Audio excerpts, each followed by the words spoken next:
you hear a car alarm going off? It's too fucking late now. I did. Someone out there, Scott. You got someone breaking into cars out there. Good timing. Good way to start this video.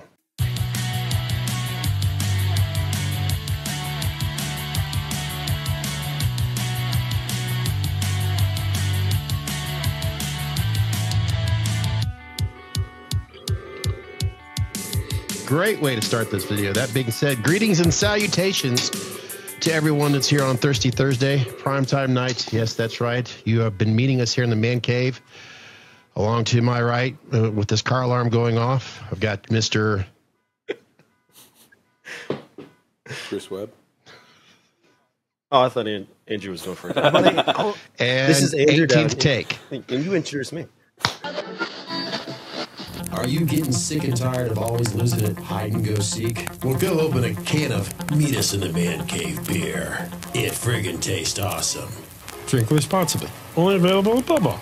So, Chris, here we are on episode, I believe, 8. Episode 8. We've got 7 of them behind us, and today, obviously, we have someone special with us here today. He's done some Zoom meetings with us in the past, and I can see that Andrew is right there where last time we left off. That's right. How is everybody? Chris, how you been? Keeping it together, man. Keeping it together, Good. man. Little by little. How's that Type R running? Good? You know, I fucking love it. I know it's a pretty cool little car. It's a pretty cool little car, but it's so much fun, you know? Yeah. Chris did send me a link to a video of Nice. the same vehicle were you referring to? What was up against that Camaro, or not Camaro, that Corvette? C5. That was a C5 Corvette, yeah. I just, you know, given our previous conversations, I was like, maybe this will, you know, kind of show them how four bangers fare nowadays. I feel like they handle better, honestly. It's pretty impressive, right, Scott? Well, yes. To answer your question, yes, Considering very the impressive. And Andrew, obviously, even though I was in an episode we were talking about because I was asking Chris some questions about it. You know, 4-cylinders compared to the late '80s to present times. So yeah, obviously, huge difference. So, but yeah, I won't. Which I will say, a lot of that is the introduction of kind of turbo versus NA. Mm-hmm. If you're talking a naturally aspirated, is a whole different ballgame. But you throw a turbo in there, it really starts to get confusing. Like you can make a lot of power with a turbo and low compression engine. Which is quite funny. I have to bring the topic up since I worked for them for so many years. Honda strayed away from those turbos for years, you know, until that 10th gen Civic came. And then they opened the doorway for it finally after they'd put it off for years. And, I mean, what a great little engine that is. I mean, now they have broken the Nuremberg twice with 4-cylinder engines, you know, and that's just, I mean, that's just amazing. So I always found that Honda was always innovative and always was kind of ahead of the game when it came to styling and engines, but, you know, lacked a little bit on the interior. But with that new Type R, even the new one and the 10th gen and 11th gen, I mean, they're stunning. They really are, and I think Honda knocked it out of the park on those particular cars, those generations of Civics. They did an amazing job. I would have to agree. I love them. Great little cars. Can't beat the gas mileage, and I mean you can squeeze a lot of power. Speaking of gas mileage, you know I have a SI. Mine's a 21, and I take that back. Mine's a 20. I'm sorry, and either here nor there. But I did take it to Lafayette, Louisiana. Probably about a month and a half ago, and I got 46 miles per gallon. Isn't that incredible? I mean, you got 100 more horsepower than I do, but I mean, it's just incredible. You know, you just set the cruise, and I got 46 miles per gallon in my SI. That's pretty impressive. I'm around 32, hover around 30, 32. I mean, that's still amazing for that. And I got a heavy foot. And that's pretty amazing for that car, too, for sure. That's a larger meal at Taco Bell after saving that money on fuel. Dear Lord. Wow. Yeah. Combo box. Hey, that's been honestly, I will have to say, you know, credit to Honda again, but I've owned a lot of them. I worked for them since 03 up to about 2016, 2017, and That little 10th gen Civic's been my favorite car that I've owned, and I've had S2000. I loved my S2000, and yeah, I loved it. But I mean, they just, it's just such a more comfortable car that the Civic than the S2000. So that's kind of why I liked it more. And I've had Pilots and Accord Coupes, Ridgelines, just you name it. I've kind of had most of them. I've never owned an Inside, I will have to admit, and never owned vehicles of that nature, but they're good cars. Guys, speaking of cars, and this could very well lead us into the subject that the three of us have pretty much discussed, off camera. I remember having a 4-cylinder car in the 90s that was a piece of shit. It wasn't a Honda. It was a Ford Escort. And I loved how they always call them a small Ford Escort.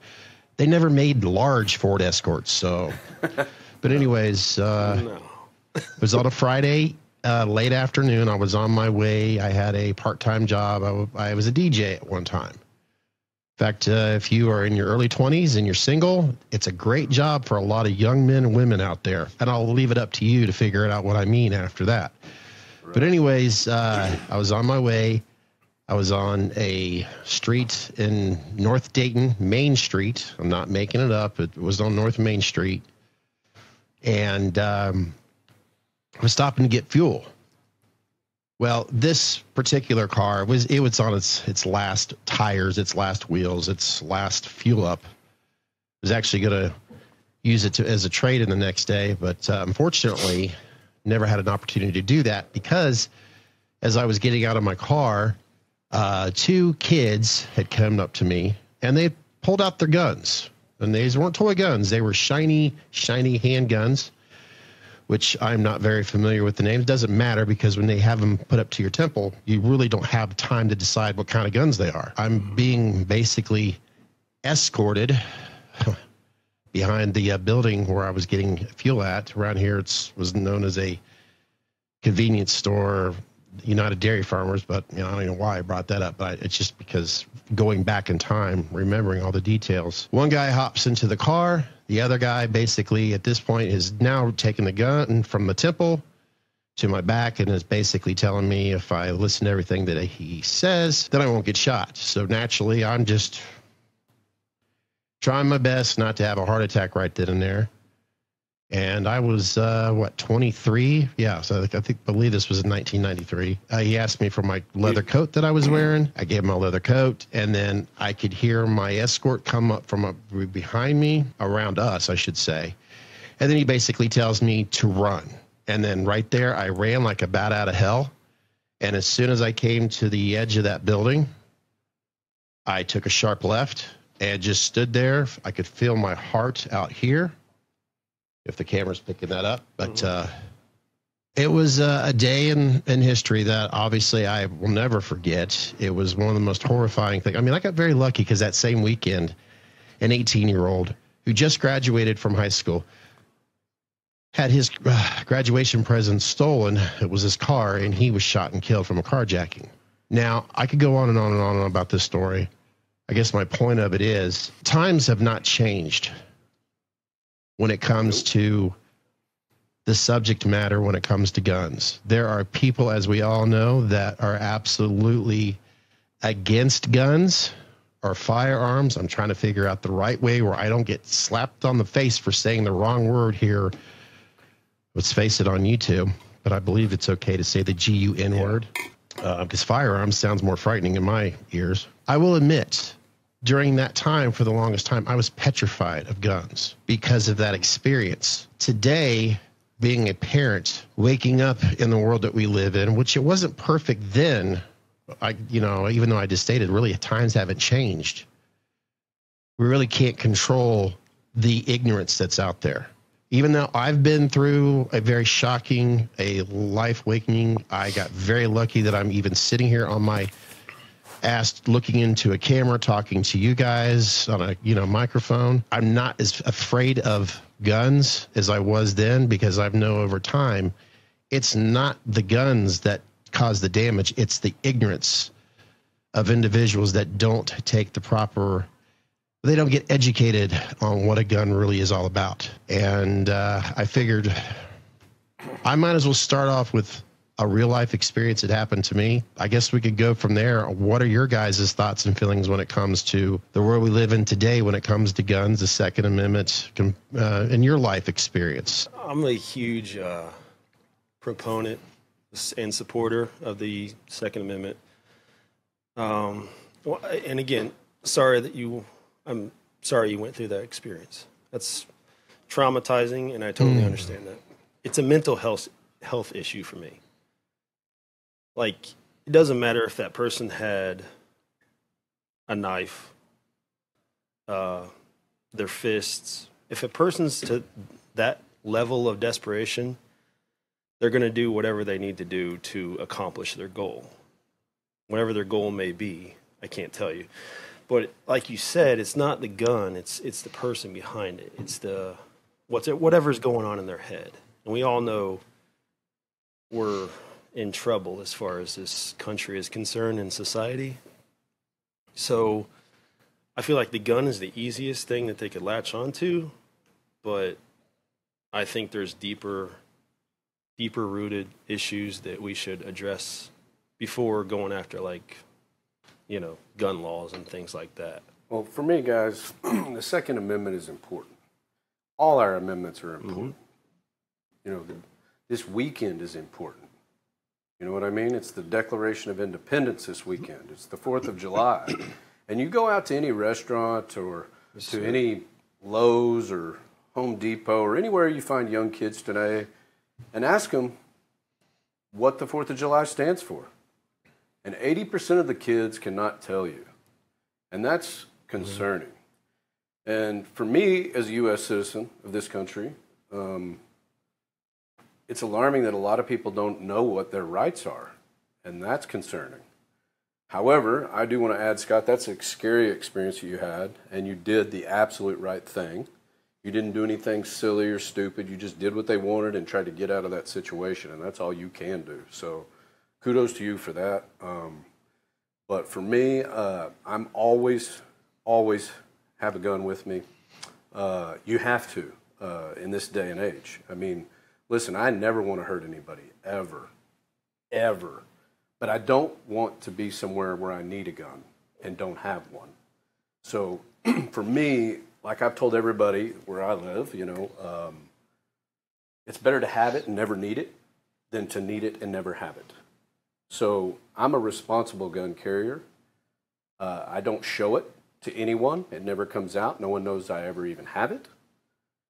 You guys probably wouldn't know I had it unless I told you just now. So for me, it's very important to conceal it, to not let anybody know that I have it. And if it's ever needed to be used, then it's there for my protection and my family's protection.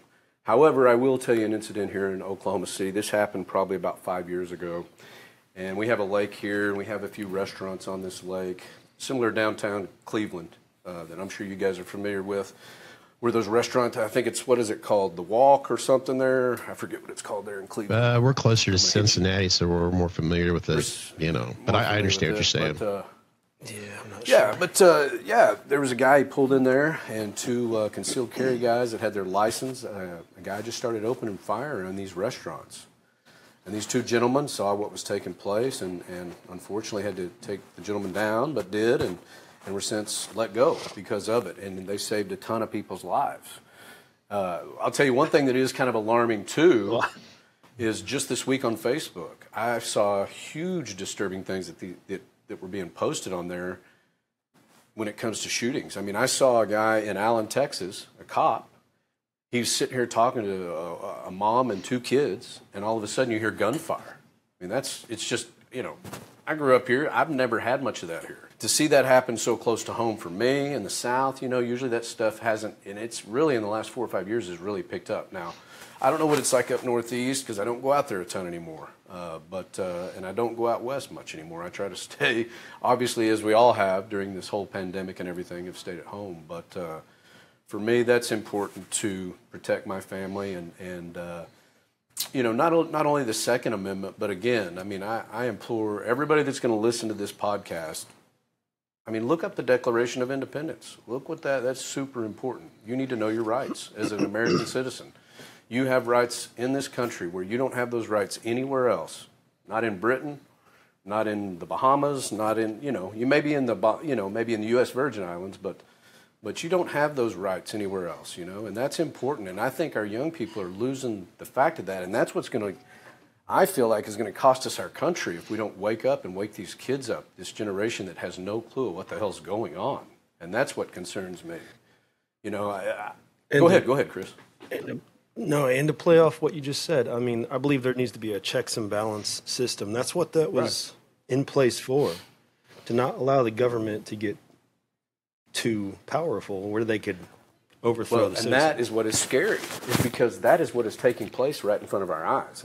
And a lot of people, they just would rather not talk about it than to not see it. But it's happening right in front of us, in my opinion. But 100%. Every liberty we have and everything's being stripped right in front of us. And they, the media is doing this, that, and the other with the left hand while the right hand's writing all the checks. Yeah, it's ongoing. I try not to get too deep into the political stuff, but man, yeah, you just well, it's just important. I don't want to get political on it. I just want everyone to know what their rights as U.S. citizens are, and also understand where you get your rights. They're God-given rights, and that's what our forefathers wrote. Those were our rights, as our God-given rights to have these things. So that's why it's important for me as a U.S. citizen, because I'm a man of faith, and I believe that our forefathers were looking out for our future. And it seems like every target, whether it be foreign or here, there are all kinds of attacks on our rights. So enough of that soapbox, but that's just how I feel. No, it's legit. Yeah. It's 100%. I agree. As much as I highly agree with both of you guys, and I do, sadly, you, Andrew, you, Chris, and most likely the majority of any listeners, even hopefully within the week or the next month or whatever, realize two things. Social media is king. And so, kids, if you want to be more involved in social media and if you want to make a career out of it, then Facebook, which owns Instagram, and which pretty much Twitter owns itself, they need to start hiring IT police individuals on there that specialize in policing behaviors that is being advertised on these social medias. When we have, I'm trying to find the politically correct word here, frickin' morons that want to basically publish what they're about to attempt to do. Because, Andrew, you talked about something that happened in Cleveland. As we all know, there are individuals that will post stuff all the time. Hey, guess what I'm about to do? And they talk about some terrorist act. And of course, what do? They follow up on it. So kids, if you want to start helping these sort of things to come to a halt, then maybe you should talk to Facebook, whatever his name is, and Instagram and Mr. Twitter, who makes, electric cars. Start coming up with an IT program where individuals, yes, I know I'm repeating myself, but that's how important this is. We need to start having a program that polices this shit, where it's a little bit, we have these systems out there to help us track tornadoes. And that wouldn't be the same thing? I don't know. Call me a moron, but I just think something like that should be done. And to what you were talking about up in Cleveland, it was 2019, Memorial Day weekend here, pretty much in Dayton. We had a sick individual. I mean, he was just cuckoo for Cocoa Puffs. He planned everything out, and I believe he kind of posted some of this stuff beforehand on his social media. That he went to what we have in Dayton called the Oregon District. It's just basically 2 blocks of local businesses for generations, including myself, had gone down there for, friends and couples of you go down there, see local bands, whatever the case may be. Well, he went down there, and it was a national cover ordeal where he just decided that he was going to. Well, he took a lot of lives away and hurt a lot of people that night. And thankfully, our Dayton police, I mean, granted, yes, one life is one too many, but it's amazing how fast that they respond. And that was one time during recent modern history where the police were actually praised for what they did. It, like I said, that goes back to the whole gun issue. It's not the gun's fault and what he prepared for. It was his mental. He killed his own sister, and he actually he went to this location with this sister and a friend, and I believe the friend was also life was taken away. Yeah, I hate to hear that. I wish there had been a gun in that crowd. Well, someone, yeah.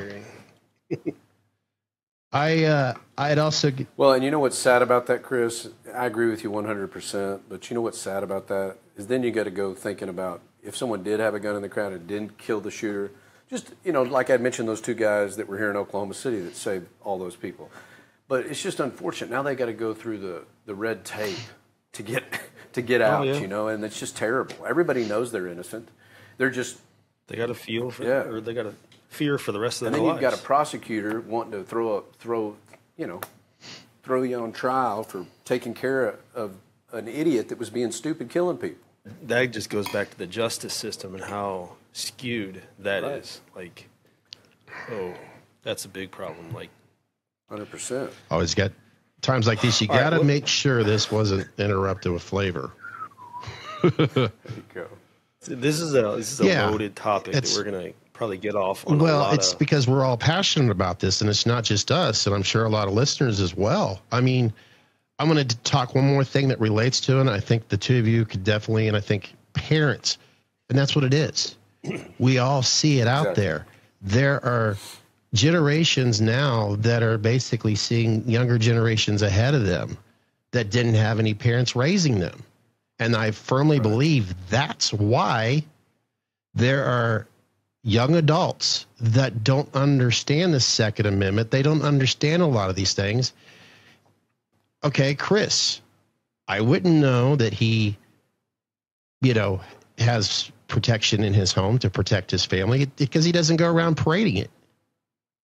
Right. He understands what he has. He's more or less properly trained, and he respects what it is, and he knows he doesn't want to go around harming anybody, but I'll be damned if anybody's going to go onto his home and his property to try to invade, hurt, harm. Here I am speaking for him. He's sitting right here. Right. And you know what? I got a nephew that same type situation. I want to have him on at a later date, but same type situation. I mean, being a responsible gun owner is knowing, like you said, what you have. It needs to be locked up. We obviously have children around. You need to think about the children first, but something like that does need to be accessible to protect your family, 100%. Right. And I think there's a time to pull it. It should be a thing that is always locked up. I agree. I live in a town where not even a mile away there is a shooting range, and actually a lot of the local police departments. They go there, obviously to practice, and from what I understand, they also teach classes. That's exactly what should be done. Understand. Don't think of it as, ooh, I'm going to learn something cool, a new toy. No. Be responsible. Understand what you're owning and what it's for. And chances are, like what you, Chris, you, Andrew, people wouldn't even know. But if ever, God forbid, if the day you ever have to, at least you'll be prepared. 100%. Yeah, and if I could just add to what you said too, Scott, I mean, really, you said parenting, that's where it starts. And luckily I had a father that was an amazing father. He and still is an amazing father. And, he, at the age of 6 or 7, he wouldn't let me touch a gun. However, he would take me out bird hunting with him all the time. He would teach me the safety of a gun. He wouldn't let me hold it. He wouldn't let me shoot it. But then when I got old enough, 9, 10, he would ask, would you like to shoot it with my supervision? And he would put it in the safe each time we used it. So it just raised me in the way that I take my 3 daughters out now. Lord forbid somebody breaks in this house when they're home. They will take care of business, and I've taught them that, So we don't ever want to hurt anybody ever, like I said earlier, but we also want to protect ourselves and our families. And, we don't want to be unprepared. It's better to be a little over-prepared in the event some moron wants to do something stupid and come in my house. We just want to be prepared for that event. And that was a great point you just made right there. The fact that he took you out. Like, it needs to be shown what a gun does. Right. The after effects you need to accept as part of the responsibility. 100. Everything that it does. And you know, it's funny when I was talking to you guys earlier about guns and stuff. One of the things that I wanted to point out was that I didn't want to hold the gun after he showed it to me. I never wanted to hold it, but I loved going with him. You know what I mean? And I loved watching him do it. But it scared me. You know what I mean? And it let me know, holy smokes, you know, these are powerful weapons. These are not toys. Right.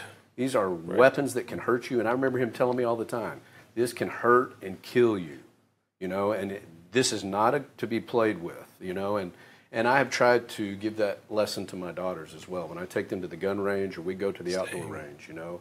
And, you know, we don't just work on guns, we work on our breathing. You know what I mean? In a situation where someone blows through your door, you got to know how to breathe or you ain't going to function right. You know what I mean? So there's a lot of things that go into shooting a firearm properly. Making sure that you know how to control the firearm. You need to know how you need to control the firearm if it jams. There's just so many things, you know what I mean? And if you teach your kids at a young age and how to use it properly and it's stowed properly every time after it's been used, listen, they won't ever want to touch it until they get old enough. You know what I mean? So, you know, I took my daughters when they were younger, 5, 6, 7, and they were like, holy smokes, Dad, that's loud. I don't like it. And I kind of made them just stay in the room in the gun range and watch me fire my firearm. And after a while, they enjoyed coming. So, and then it took a while for them to shoot, but now they shoot, and they're good little, you know, they're good little marks ladies, is what I would call them. Not marksmen, but marks ladies. So I would always implore parents to, at a young age, to take their kids and watch them shoot because, honestly, as a young man, I didn't want to shoot it after I saw my dad fire it. You know what I mean? It scared the hell out of me as a young kid. So I think that instead of having never teaching your kid and having them pick up a firearm and accidentally it goes off and hurts someone or hurts themselves or something of that nature, why not take your kid out and show them what it does? So they know the fear of what that weapon can do. So I think it's just all about being a good parent. You know, if you can raise your kids right, and that's what I was saying to what you said, Scott. There it is again. A lot of our youth and our kids, okay, when we were young, that's when the divorces started happening, and it was kind of our generation that had split families. And some of the guys that I grew up with didn't have dads. And it just started happening around America. And so you have all these young men out there that don't have father figure, no one to wax their little butt when it's time to be waxed. Unfortunately, I hate to say it, but that's a true statement. And, you know, they need a father figure in their life, and they need to show them how a man needs to be a man and not just go around with firearms like these people do and killing people. It's scary, and that's why we can't lose our Second Amendment. We just can't, because that is what will happen to this country. We will not function without our weapons, and I don't think that would ever happen. But it wouldn't. I mean, it would never happen, I don't think. That's impossible. World War III would start out before that happened. Yeah. I ain't giving them none of my guns. Sadly, there's probably, and this is just me spitballing it, but there's probably 2 generations right now that have fallen into those cracks. I mean, there's 20, right. Possibly 30-year-olds, late 20s. I don't know, that have never. I mean, I'm thankful to say, I'm guilty for not being. Yeah, I've got street smarts. Probably not as much today as I did when I was younger.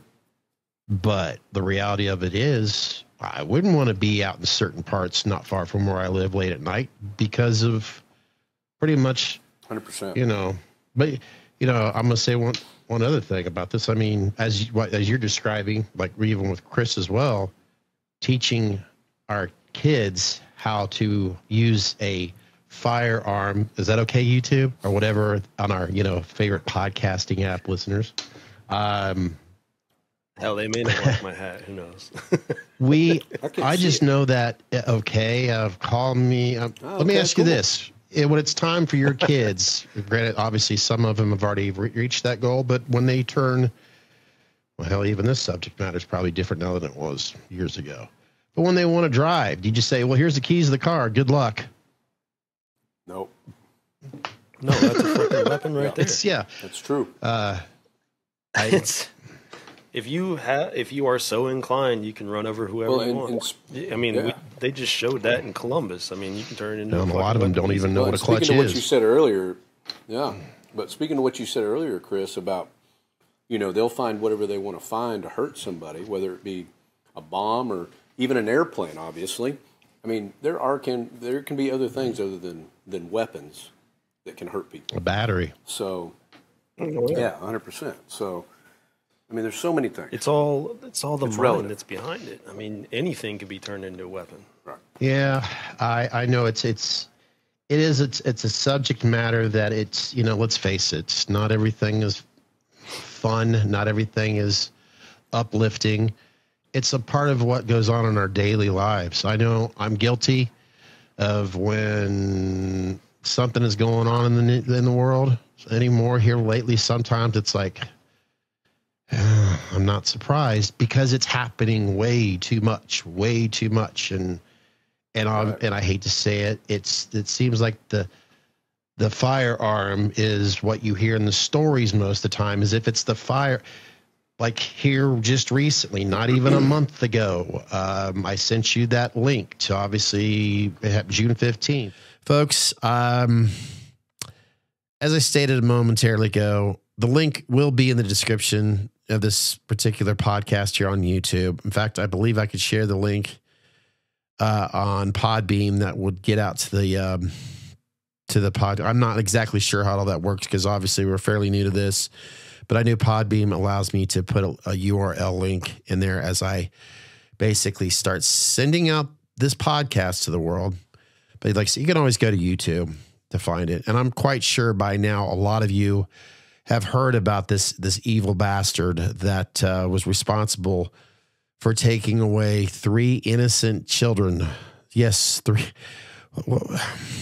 4, and 7. 3, 4, and 7. Now, see, my mind starts racing there. And it was as I was editing. It was as I was sitting right here talking about it. And right now I'm saying, Scott, you've explained enough. People understand why. They get it.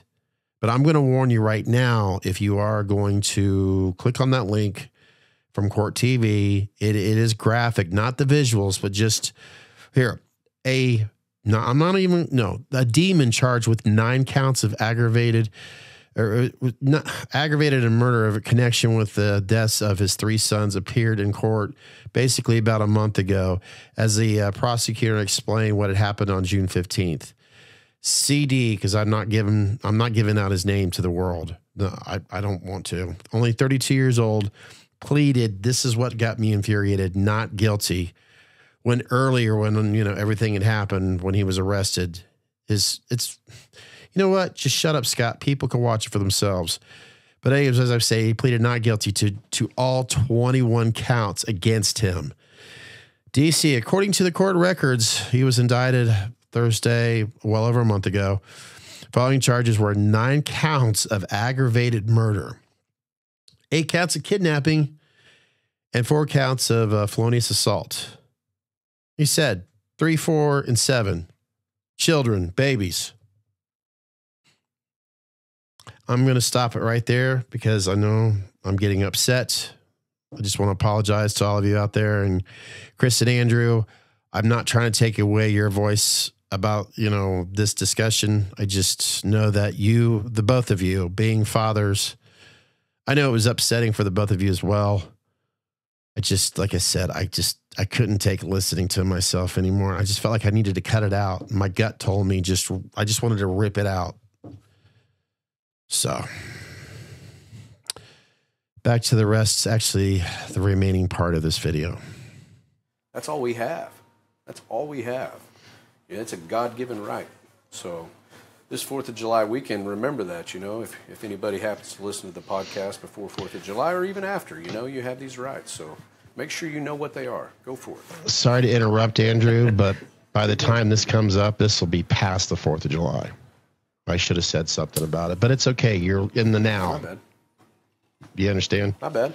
No. You know what? It may just Still important. It's still important, but I just Still important. that's why I do this is a remind me that I'm not going to add this to the actual. It's in other words, hey, this is where I'm going to edit it out. But I just thought I'd let you know, to be fair to you, this will be after the 4th of July, because there's like three other. No problem. Sorry. There's 3 other videos and audios that are scheduled up till the 20th, I believe. Nice. Which now I'm being told the best days is Mondays, Tuesdays, and Fridays. I'm like, son of a bitch, I've got this Thursday thing. That's funny. Well, you were doing the Friends things, right? I can't. We're too I know what my far problem down. is. We're calling every episode the one. You guys are a bunch of overachievers. That was a cue to get back. Got to keep going. Damn. There you go. Anyways, it doesn't matter the date. It's year round. Right. This is a topic that does not go away. It applies. It applies. Yeah, whenever. absolutely. I just feel like, you need to know what your Constitution says. You need to know what that Declaration of Independence says.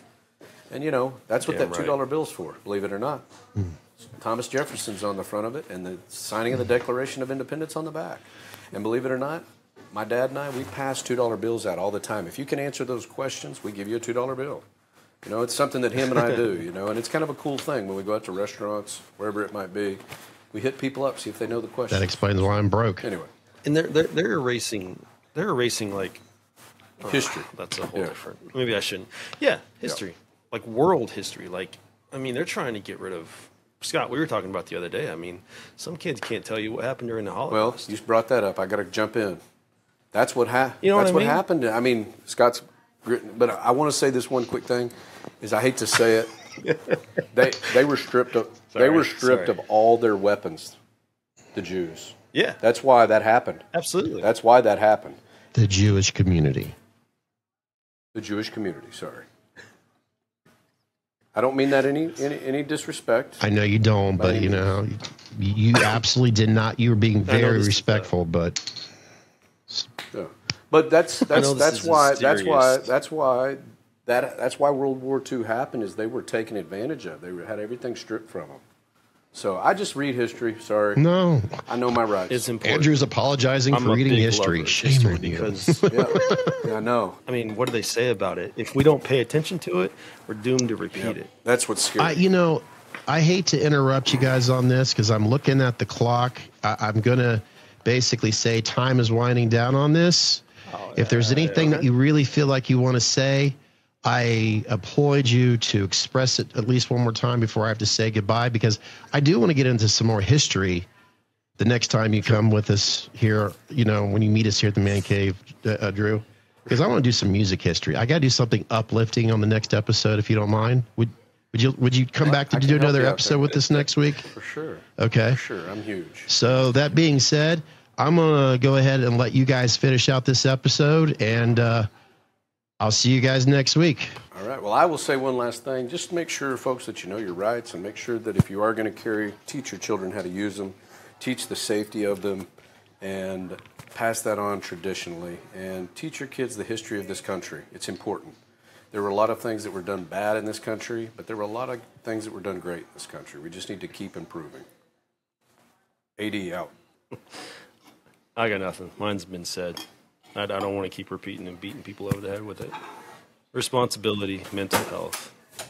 I think those should be first in place when we talk about gun ownership. Yep. See, this is why, and I know I said I wasn't going to say anything, but I have to. This is why I would say Chris was smart, because he knows how to filter and cool his jets. He's better at it than I am. So, yes, folks. And probably way better than me. You know what? Life is a gift, and whoever can't recognize that, yeah, each day that passes, it should be in a place of defense, man. Not. Yeah, it's the same thing. You could take it all the way back to like Japan with like samurais. They never wanted to fight, but you better believe they knew how to. And speaking of appreciating life, I definitely appreciate every single one of you out there that has been watching us, that's been subscribing to us, that's been liking us. Please like us, damn it. If not, I will be bitter about it.